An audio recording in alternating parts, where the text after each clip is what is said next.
देश में विभाजन की आग लगी थी। जगह जगह खून खराबा हो रहा था। लोग एक दूसरे के खून के प्यासे हो चुके थे।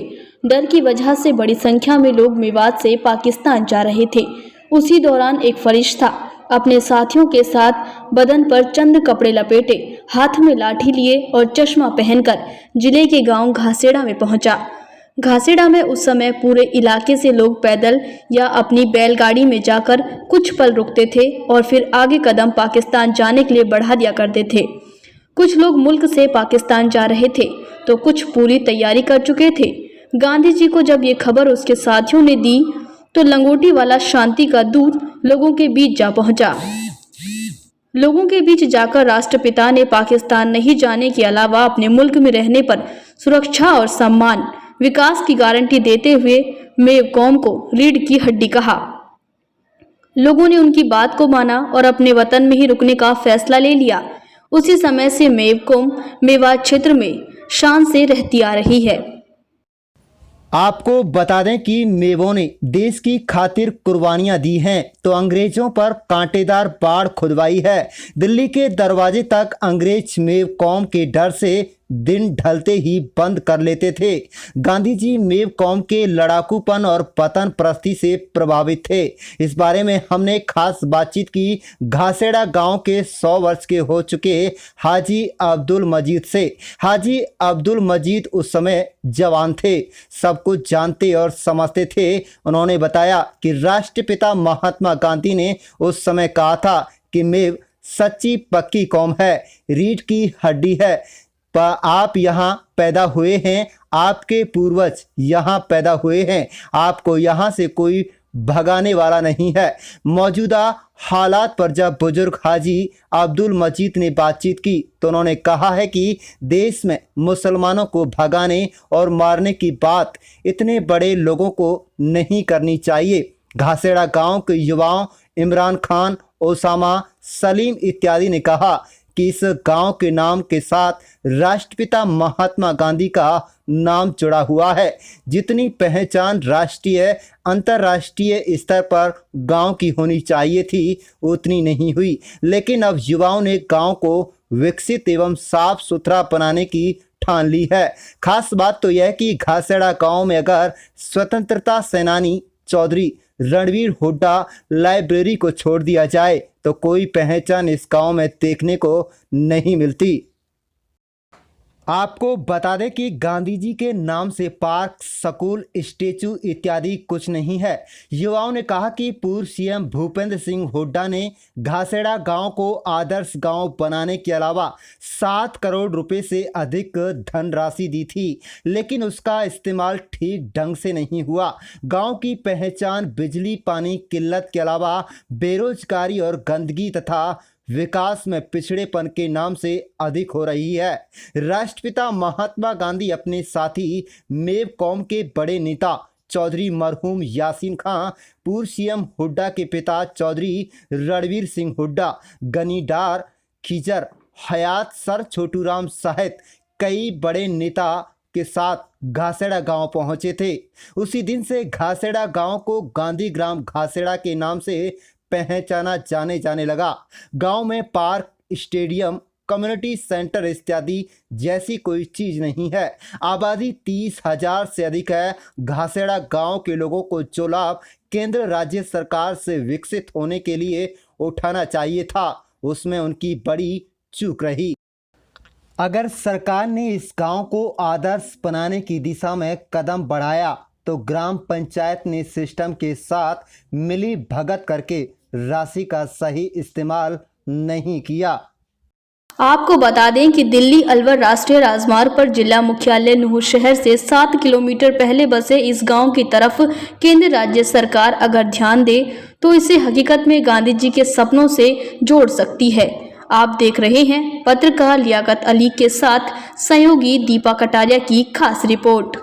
मैं गांव की बदनसीबी कहूँगा कि इतना ऐतिहासिक गांव होने के बाद, और अगर पिछले हम जाएं जब एक फलाही मेवात यूथ क्लब था जिसके माध्यम से हमने यहाँ एक्स सीएम जब सीएम साहब थे उस टाइम चौधरी भूपेंद्र सिंह हुड्डा और गवर्नर साहब किदवई साहब थे, वो आए थे, हम लोग एक ज्ञापन पत्र दिया था जिससे मॉडर्न गांव बना था, लेकिन जो राशि मिली उस राशि का सही से इस्तेमाल नहीं किया गया। और इसको हम अगर कागजातों की बात करें तो आदर्श गांव है, लेकिन इसकी हम ज़मीनी हकीकत की बात करें, यहाँ पीने के लिए पानी की सुविधा नहीं है और हमारा जो आने वाला कल है उसके फ्यूचर के साथ खिलवाड़ किया जा रहा है। आप स्कूल के हालात देखिए, जहाँ हमारे आने वाला कल तालीम हासिल करें उसमें बच्चों को बैठने के लिए कमरे नहीं हैं। आप रास्तों का हालात देख लीजिए, आप निकल नहीं सकते, या बच्चों के लिए खेलने के लिए प्लेग्राउंड नहीं है। यहाँ एक हमें लाइब्रेरी मिली, लेकिन उसको यहाँ के जो शासिंदा लोग हैं वो एक खंडर के रूप में तब्दील होती जा रही है, लेकिन उसका कोई यूटिलाइजेशन नहीं हो रहा है, उसका कोई फ़ायदा नहीं। यहाँ सिर्फ कागज़ों तक सिमट कर रह गए हैं ये जो हमारी रहबरी कर रहे हैं, लेकिन जो अमली जामा पहनाना चाहिए, जो एक मॉडर्न गांव में जो सुविधा होनी चाहिए, जिसको हम आदर्श गांव कहते हैं, वो कहीं भी दिखाई नहीं देंगे। ये हकीकत है, ये मैं नहीं कह रहा, आप पूरा गांव में देख लीजिए कासिम भाई। और दूसरा, हमारे यहाँ जो सोशल वर्कर हैं, हम जैसे लोग, लगातार हम आवाज़ें उठाते हैं और जितनी हमसे बनती है हम करते हैं। एक डिलीवरी हट है, जब विनय सिंह यादव यहाँ डीसी साहब थे, माजरत चाहूँगा, डीसी साहब थे, उनसे हमने कहा, वो 8 घंटे चलती थी डिलीवरी हट, हमने उसको 24 घंटा कराया, लेकिन आज उसके हालात भी बद से बदतर है। वहाँ पानी की वो नहीं है, बताइए जब पानी नहीं है तो डिलीवरी कैसे होंगी? वहाँ लाइट की सुविधा नहीं है, इन्वर्टर वगैरह जो होना चाहिए। तो ये बद से बदतर हालात है और हम चाहते हैं कि हमारे गांव में गांधी के नाम से कोई स्टैचू लगे, कोई पार्क बने। और जो इतनी बड़ी शख्सियत आई हैं, जब देश 2 हिस्सों में बटा, हमें यहाँ आकर रोका और गांधी जी ने कहा कि आप मत जाइए, मैं आपको आपकी सुरक्षा की गारंटी देता हूँ, आपका देश है, आप यहाँ रहिए। आज हम गांधी जी के आदर्शों पे चलते हैं और उसी को हम मानते हैं और उसी के अंतर्गत हम अपना जीवन बिताते हैं, उसी के आदर्शों पे चलते हैं। का तो कोई खास वो नहीं है, लेकिन जो इस बार नए जो यूथ है, नया जो समाज खड़ा हो रहा है यूथ का, वो इस गांव को बहुत आगे तक ले जाने की सोच रहा है। फिर भी बुजुर्ग बताता करो, गांधी जी आए तो उन्होंने आश्वासन दिया था हमें, जैसे पाकिस्तान जाने से हमारे यहाँ के मेवातियों को उन्होंने रोका था और उन्होंने हमसे ये भी कहा था, वादा किया था कि भाई जितना हिंदुस्तान में सबका हक है इस मुल्क पर, उतना मुसलमानों का भी है। और मेव कौम रीढ़ की हड्डी है मेवात की, लेकिन इस परंपरा को बीच में कुछ ढीला सा कर दिया था, लेकिन अब यूथ ने इस बार इसको संभालने का काम किया है। ठीक, इस स्तर पर जितना भी हो सकेगा हम इसे पहचान दिलाने के लिए जितना होगा उतना बेहतर से बेहतर करेंगे। हमारा गांधी जी से बहुत गहरा रिश्ता है। हमने अपने बड़े बुजुर्गों से और हमने पढ़ा भी है। जब देश आज़ाद हुआ, आज़ाद होने के बाद बंटवारा हुआ पाकिस्तान और हिंदुस्तान, तो इस बिना पे हुआ कि भाई मुस्लिमों के लिए जो अलग कंट्री जो पाकिस्तान हम बना चुके हैं, मुस्लिम जो वहाँ पे जाएं, लेकिन 1947 को 19 नवंबर 1947 को जब लोग पाकिस्तान जा रहे थे तो घासेड़ा आके गांधी जी ने और बहुत सारे बड़े लीडर उनके साथ में थे। हमारे यहाँ से चौधरी मोहम्मद यासीन साहब जो उस वक्त में हमारे इलाके की नुमाइंदगी कर रहे थे, वो भी उनके साथ में थे और पूरी मेवात तकरीबन घासेड़े में इकट्ठी थी उस वक्त में। तो गांधी जी आए और वाया पलोल के रास्ते वो आए थे, तो उन्होंने यहाँ आके गांधी जी ने कहा कि आप लोग यहाँ पे रुकिए, आपको हर एक सुविधा दी जाएगी। आप जो है हिंदुस्तान की जो मेव कौम है वो रीढ़ की हड्डी है, आपके बिना ये हिंदुस्तान अधूरा है, अधूरा रहेगा। अगर आप यहाँ से पाकिस्तान के लिए कूच कर जाते तो ये हिंदुस्तान अधूरा रहेगा। उसी दिन से उसके कहने पे यहाँ के लोग पाकिस्तान जाने से रुके और उन्होंने बाई चॉइस हिंदुस्तान को चुना कि हम हिंदुस्तान के हैं, हिंदुस्तान में रहेंगे और महात्मा गांधी जी के कहने पे यहाँ पे ठहरे। तब से हमारा और गांधी जी का ये रिश्ता कायम है और आज भी हमारा जो गांव है वो गांधी ग्राम के नाम से जाना जाता है। पूर्व मुख्यमंत्री चौधरी रणवीर सिंह उठ गए जब 19 नवंबर 1947 को गांधी जी आए थे, उनके साथ में चौधरी रणवीर सिंह हुड्डा जी जो हमारे पूर्व कांग्रेस में सीएम रहते हैं भूपेंद्र सिंह हुड्डा, उनके फादर हैं। उनके नाम पे आज भी हमारे गांव में एक लाइब्रेरी जो है बनी हुई है चौधरी रणवीर सिंह हुड्डा जी के।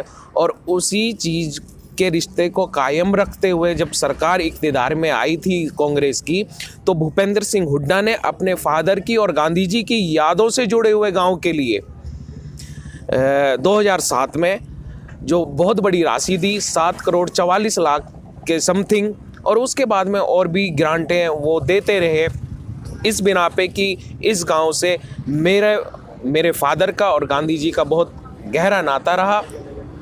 विकास के लिए उन्होंने पैसों में कोई कमी नहीं छोड़ी। ये हमारी बदकिस्मती रही कि हमारी लोकल लीडरशिप या गांव लेवल की पार्टीबाजी या एक दूसरे में खिंचाव की वजह से हम उस पैसे को और उस वक्त के फ़ायदे को भरपूर तरीके से नहीं उठा पाए। इस वजह से आज जो है आदर्श गांव तो हम कागजों में तो बना चुके थे, लेकिन मौके पे अगर देखें तो आदर्श गांव क्या, हमारा गांव तो बहुत ही कंडम गांवों में इसकी गिनती होती है। चारों तरफ गंदगियां हैं, पढ़ने के लिए बच्चों के लिए कोई सुविधा ही नहीं है, और रोडों का, रास्तों का, ना बिजली का सुविधा है, ना पानी की सुविधा है, और ख़ास तौर से जो हम एजुकेशन में हैं वो एजुकेशन में हमारा जो गांव है वो 0% के करीब है।